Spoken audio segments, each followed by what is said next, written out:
The majority of our farming systems live and die by the weather. The variability in our rainfall really makes farming tricky. There's a saying here that you can make money from mud, and having plenty of moisture is always a bonus. Having a focus on better management of water is one of those key community concerns, not just for agriculture. The technology piece can be pretty scary, and it's not cheap. Technology's there, it's just really got to be put to use in the right format that does create efficiencies.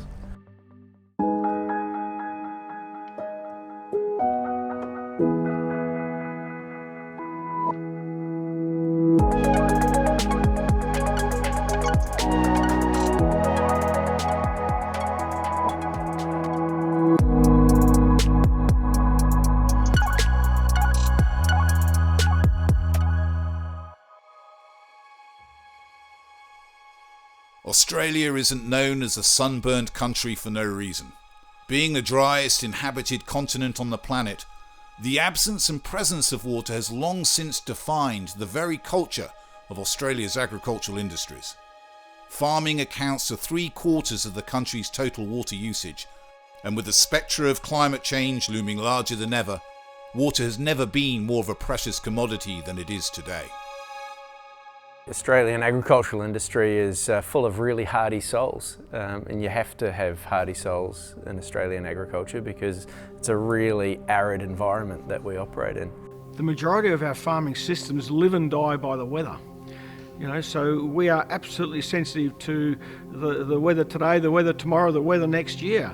Well, a continent, 7.6 million square kilometres, it's a fair amount of land that impacts weather patterns. So we've got around 6 temperate climatic zones in Australia, so a lot of our large farming corporates particularly are spread out across a range of those different geographies. Water is an existential input to production systems. If you're running a rain-fed system, then even how you manage your nutrition in your crops can only really be tailored to the plant's availability of water. And so every drop's critical. The variability in our rainfall really makes farming tricky. We're also a very old, ancient country, an ancient land, and our soils are worn out. And so there is a need to farm very carefully in a way to get the yields and to get the production, but also to protect that very fragile environment. If I think about drought cycles, they don't just happen overnight. They evolve, they creep, and then all of a sudden, a year or two, you're right in the middle of it. In parts of Australia, we get just as much water in a 12-month period as we might have historically. It's just coming in major deluges. And so the question is, how do you hold it back and use it throughout the year when you need water for your crops or your livestock? But in an irrigated system, it's more than just turning on a tap. It's a precious commodity. There's 2 orders of magnitude of difference in price depending on where you are in the country at a certain time of year. It's also needed to preserve our precious ecosystems and also to feed our rural and regional towns. So everyone wants a bit of it, so it has to be used judiciously.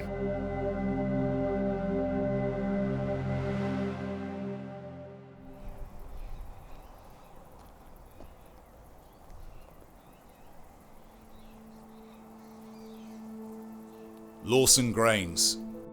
One of the largest grain producers in the country is all too familiar with the pressures of water management in today's fluctuating climates. Yeah, the environment's always a challenge, I guess, in Australia as opposed to Europe. It can be quite unsettled at times and potentially not as consistent as you would like. The plus side is that there's a saying here that you can make money from mud. And having plenty of moisture is always a bonus for farmers. Not too many people would argue that water is probably the most precious resource here in Australia. There's claims that we are one of the driest continents on Earth. So having a focus on better management of water is one of those key community concerns, not just for agriculture.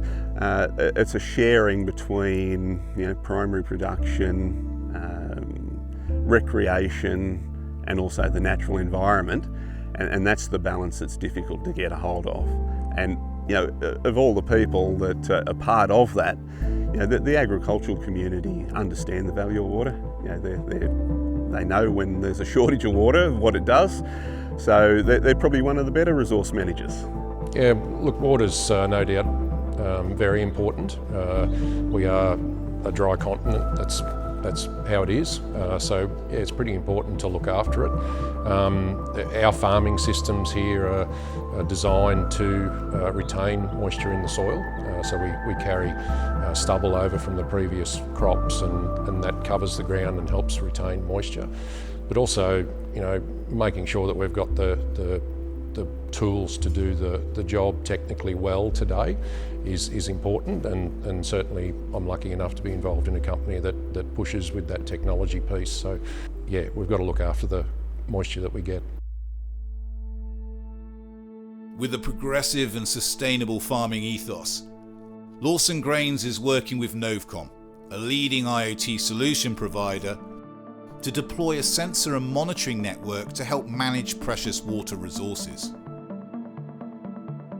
Brian in Moree from Agflow was the lead there and approached us and suggested that we could do a trial with the Novcom sensor. Got to have that technology in place. That's part of the regulations that we've got to have now, and an opportunity to trial some new gadgetry is always a good piece, I think.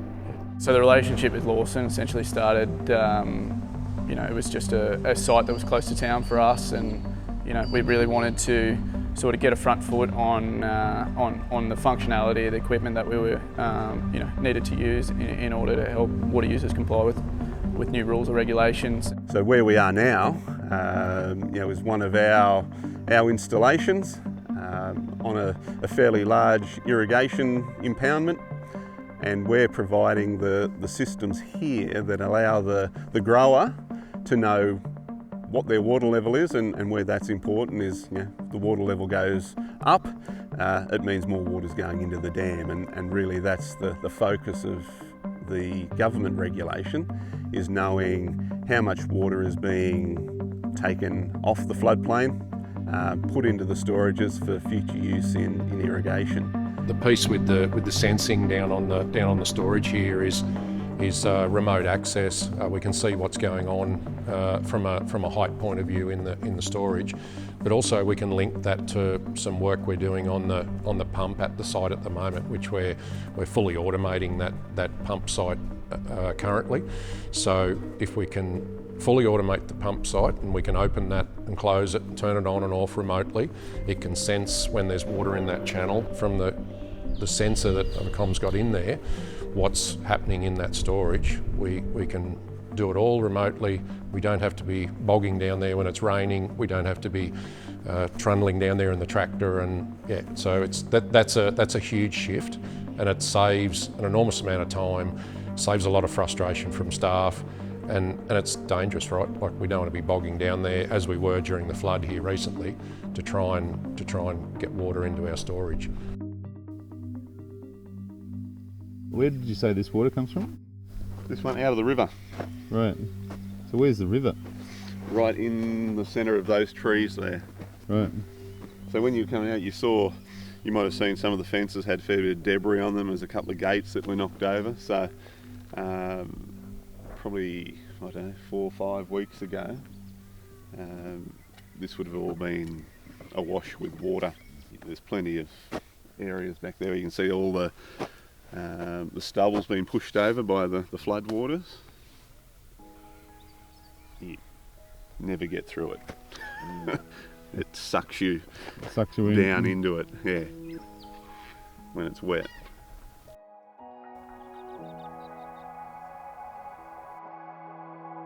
This is our dam level monitoring system. So essentially, you know, on the surface it's pretty straightforward. It's got a solar panel, got a box with some smarts in it, and it's got a level sensor out on the end of the gantry there. So that level sensor basically just emits a radar signal that detects the surface of the water level, so you then know the distance between the sensor and the water level, and the signal comes back to the acquisition box here, and basically that's where the the smart sit on the inside, and what that does is basically takes that signal in from the level sensor and then transmits that to a database in the cloud. We did a broadband system here that's based on top of the workshop we're currently standing in, and that's flicking a Wi-Fi signal down to that pump side at the moment, and that pump's basically fully automated. So you can see you just go onto a VPN server, you can see exactly what's happening with the pump at any stage. I guess if you've got access to that data, then it enables you to make decisions around your pumping regimes, whether you're going to transfer water from one storage to another. It allows you to understand when you are pumping, management of level in that dam. Are you pumping to a certain height, or are you taking it down to a certain lower level? So you can do all of that remotely. And by the introduction also of automation, then you can tie the monitoring system together with the control system, and that's when you've got a largely an autonomous process where you can control how your pumps work by understanding the level, and then that feedback to the pumps can turn them on or off based on whatever your set points are for your dam or your tank, for that example. The next advancement we're doing there, which will be early next year, is putting some cameras in so we can actually see what's going on.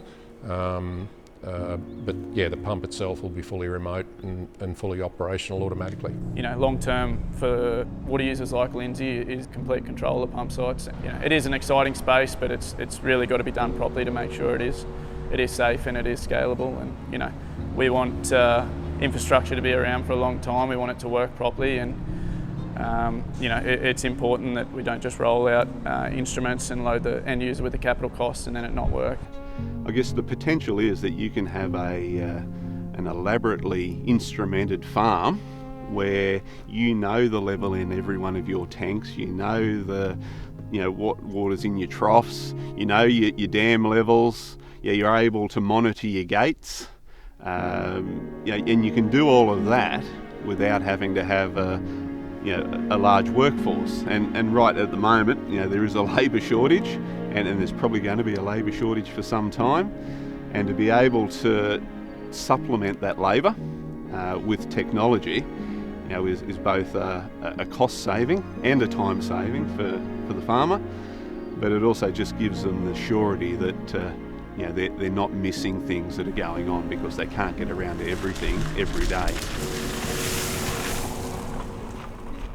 I think we're on the horizon of systems integration, which is, I know there is guys out there doing it, but the software that's coming at a rapid pace is really going to assist the integration of all these instruments and really make sure the functionality is working properly and the trigger points are easy to configure, and it's serviceable by someone who may not be an IoT engineer or anything.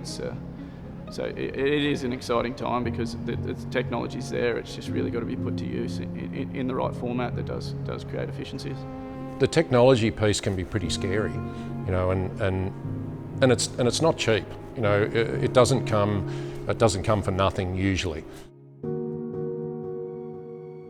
Trying to keep up with that technology and the pace of how it changes can be quite challenging for a normal farmer.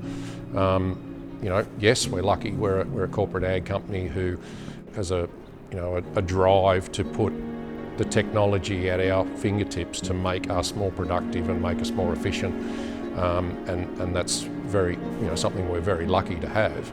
But it's also driving our productivity, and if we look back, say 15, 20 years ago, GPS guidance technology was just starting with tractors, and it was all will this ever work sort of thing.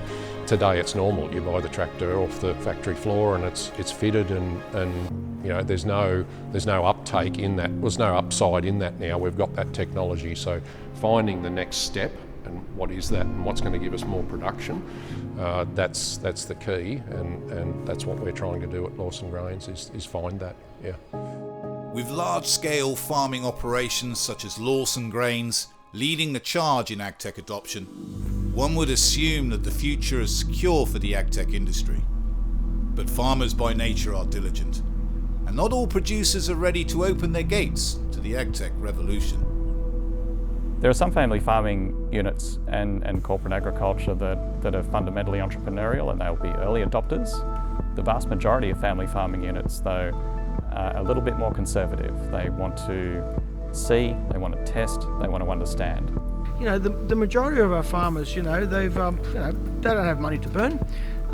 They're generally time poor, and so default to the things you know, the things you've done for years, and the things that are easy, the things you see value for money for. A ton of fertiliser on a truck probably looks better than some app hidden 3 screens behind in your iPhone.